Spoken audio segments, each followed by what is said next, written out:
Boa tarde, para você que acompanha Notícias Agrícolas, eu sou Virgínia Alves, nós estamos de volta e nosso destaque agora é Mercado do Café, que voltou a subir nessa quinta-feira, dia 27 de junho de 2024, mais uma semana bastante agitada, colheita acontecendo aqui no Brasil, mas o mercado muito ativo. Vamos entender então o que está acontecendo com esses preços e quem conversa comigo agora, Fernando Maximiliano, que fala em nome da Stonex Brasil. Seja bem-vindo, Fernando, boa tarde. Boa tarde, é um prazer enorme, Virgínia, estar aqui com vocês. Vamos lá então, porque a semana para o nosso mercado tá agitado, subiu bastante no início da semana, recuou um pouquinho aí nos últimos dias, mas hoje a gente teve aí um cenário positivo de novo, né, Fernando? Ô, Virgínia, só tem uma coisa para te dizer, Virgínia. Café sendo café, né? O mercado de café realmente é um mercado muito desafiador, né? Todos nós sabemos disso. Bom, o mercado ele está avançando aí, né? Avançou hoje, avançou na segunda-feira, tem fatores técnicos também por trás disso. Mas assim, Virgínia, do ponto de vista dos fundamentos, é mais do mesmo. O mercado ele segue aí sustentado principalmente por conta da oferta reduzida de café lá na Ásia, né? Queda nas exportações do Vietnã, os últimos dados do país mostram aí quedas substanciais nos últimos meses, e isso tem atuado de forma bastante positiva para as cotações em Londres e, claro, né, segue na esteira aí as cotações de café arábica em Nova York. Mas, assim, esse é um cenário que a gente viu, o mercado também, né, Virginia, viu a divulgação do USDA, existem várias discussões aí por trás dessa questão, o mercado também ainda tentando digerir o que faz sentido, o que não faz, mas sem muitas novidades do ponto de vista dos fundamentos até o momento. Isso que eu ia te perguntar, assim, Fernando, pelo que eu tenho acompanhado por aqui, a gente não tem nada novo acontecendo. Inclusive, a colheita aqui no Brasil está andando e está andando bem, com um ritmo até mais acelerado que nos últimos anos. O que poderia, assim, justificar todos esses fatores? Eu queria que você falasse um pouquinho sobre esses números do relatório americano, como é que o mercado entendeu isso, se aceitou esse reporte do USDA, o que você pode contar para a gente? Bom, vamos lá. Virginia, o IACHEI, ele veio, né, divulgou aí na última quinta-feira, dia 20, o seu relatório global.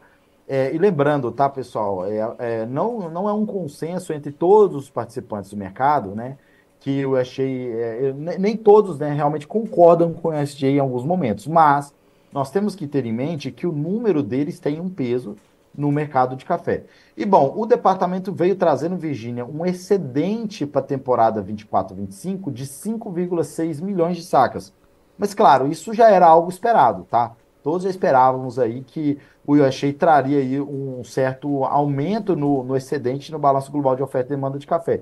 Lembrando que para a temporada anterior, 2023-24, a agência aponta aí para um excedente de 1,6 milhões de sacas. Então, isso por si só, Virginia, teria, né? Inclusive teve na sexta-feira o mercado caiu, teve um viés mais negativo para as cotações, né? Tendo em vista aí esse cenário de oferta mais ampla na visão do departamento americano.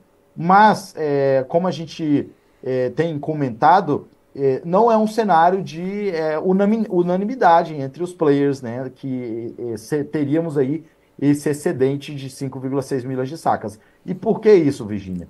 Primeiro, para calcular esse número, o USDA está apontando para uma safra aí, vietnamita de café na próxima temporada de 29 milhões de sacas. Só que nós sabemos que no mercado esse não é um número que o mercado tem trabalhado, né? Na verdade, a players privados têm falado em números substancialmente menores. A gente chegou a comentar até lá no seminário internacional, né, Virgínia? Que naquela época uma empresa aí do setor privado divulgou um número de 24 milhões de sacas e vários outros players também falando aí em números, né, um pouco acima disso, mas também dentro dessa linha, né? Então, o mercado está lendo, de certa forma, que está havendo um certo otimismo por parte do USDA com relação à safra do Vietnã. E lembrando que ela sofreu com os problemas do El Niño, que Sim. impactou ali do final do ano passado e nos primeiros meses desse ano. Tá? Outro ponto, Virgínia, é a Indonésia. O IACHEI está apontando aí para uma recuperação substancial da safra da Indonésia, o que também não é consenso entre os participantes do mercado para a produção do país. Então, segue esses pontos. E além disso, aí você bem comentou da colheita no Brasil, e de fato ela segue avançando a um ritmo muito bom. O que tem contribuído para isso é esse clima seco, né? Então, a ausência de chuvas favorece aí um ritmo mais acelerado da colheita no Brasil, mas a questão brasileira também entra nessa conta, né, Virgínia? Para esse balanço do departamento, ele está considerando aí a produção brasileira em 69,9 milhões de sacas. Mas, né, a gente tem visto aí relatos, e isso tem sido comentado de certa forma, de uma forma ampla, né, que o rendimento em algumas regiões do Brasil não está sendo como os produtores esperavam, né? Então, é Sim. um rendimento aquém do esperado. Então, caso, né, a produção brasileira realmente não atinja o que é a expectativa do USDA, não faria sentido aí também esse excedente tão grande como eles têm apontado. Então, esse aí é um ponto crítico que eu acho que a gente tem que monitorar como que o mercado vai, né, interpretar isso ao longo dos próximos meses, tá, Virginia?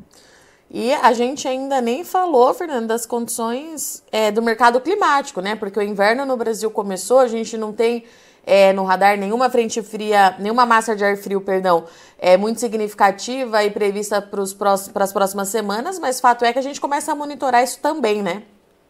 Sem sombra de dúvida. Inclusive, nós da Stonix já começamos a divulgar o nosso alerta de temperaturas mínimas, né?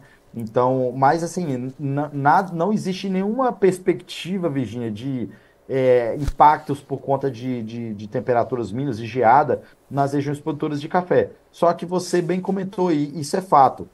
O mercado ele tem aquela memória de 2021. Então, inclusive, a gente viu aí alguns alertas de geada, mas para os estados do sul, né, Rio Grande do Sul, e os participantes do mercado, né, buscando a gente aqui para tentar entender, existe risco para o café? Não, não existe nesse momento, mas isso mostra o quão alerta, né, os participantes estão com relação aos possíveis impactos do clima, principalmente da queda das temperaturas.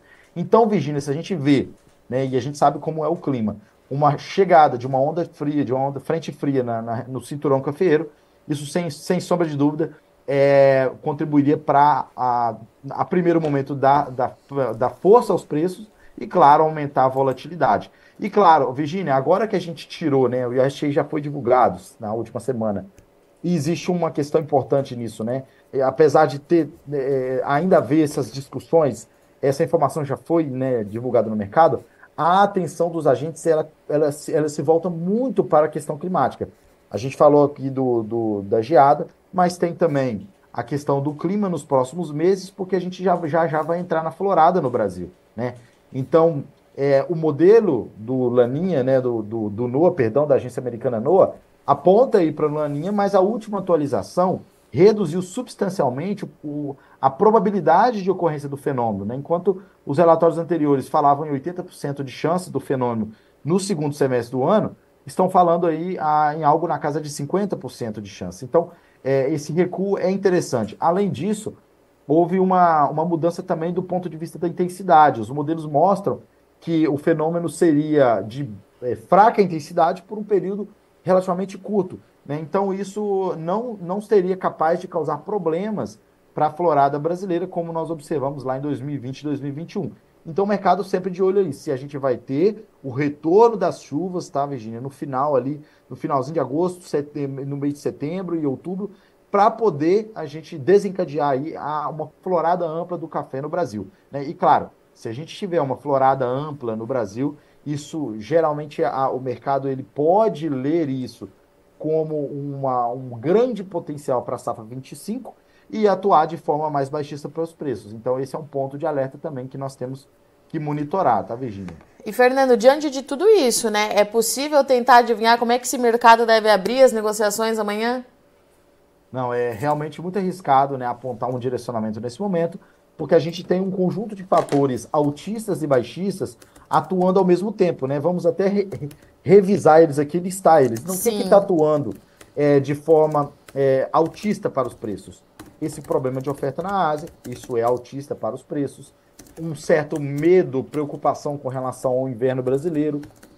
A questão também do rendimento da safra do Brasil, né? Então, se a gente vê aí nos próximos meses, à medida que a safra avança para o fim, ajustes nas previsões de safra das empresas, isso pode atuar de forma, tende a atuar de forma mais altista para os preços, então você tem esses fatores de forma mais positiva, e por outro lado, o que seria mais baixista para os preços? Seria realmente essa questão de um cenário de perspectiva de oferta em 25 maior. Então, se a gente tiver uma florada mais ampla, isso poderia atuar de forma mais negativa para as cotações. Então, todos esses fatores estão aí na mesa, né? O próprio número do SGA, lembrando, apesar de existir a discussão, o fato dele apontar para um excedente maior também é um ponto que tende a atuar de forma mais negativa para as cotações. Muito bom. Fernando Maximiliano, obrigada mais uma vez pela disponibilidade, pela parceria. Portas abertas, a casa é sua e até a próxima. Eu que agradeço pelo convite, sigo sempre à disposição. Portanto, estivemos aqui hoje com o Fernando Maximiliano, que conversou com a gente sobre o mercado do café, que voltou a subir nessa quinta-feira. Vou falar aqui para vocês, avançou 200 pontos em Nova York, encerrou o dia aí valendo então 2,26 dólares de dólar por libra peso. O mercado ainda está muito confuso, de acordo com o Fernando. Nós tivemos recentemente a estimativa do USDA, que trouxe um excedente de café de pouco mais de 5 milhões de sacas. É bastante coisa, o mercado já digeriu essa informação, mas ainda assim ainda tem muita dúvida em relação à oferta global de café. O produtor brasileiro, ele está capitalizado, está mais capitalizado, né, do que nos últimos anos. Então ele está conseguindo comandar muito bem esse mercado, espera o preço ficar no patamar que ele acha ideal. Isso também acaba dando suporte de valorização e a gente entra agora, é claro, numa fase climática. O inverno no Brasil começou e a gente vai começar então a monitorar entradas de massa de ar frio que possam aí derrubar as temperaturas nas áreas cafeeiras. Até o momento a gente não tem, pelo menos aí para os próximos dias, a previsão de frio intenso ou previsão de geada para as áreas de café, mas a gente sabe que lá fora o mercado ainda tem uma memória muito recente do que aconteceu em 2021 e tudo isso traz ainda mais movimentação para esse jogo que está sendo o mercado do café, tá certo? Eu sou Virginia Alves, agradeço muito sua audiência e companhia. Não sai daí que já já tem festa da soja para você aqui na tela, é rapidinho.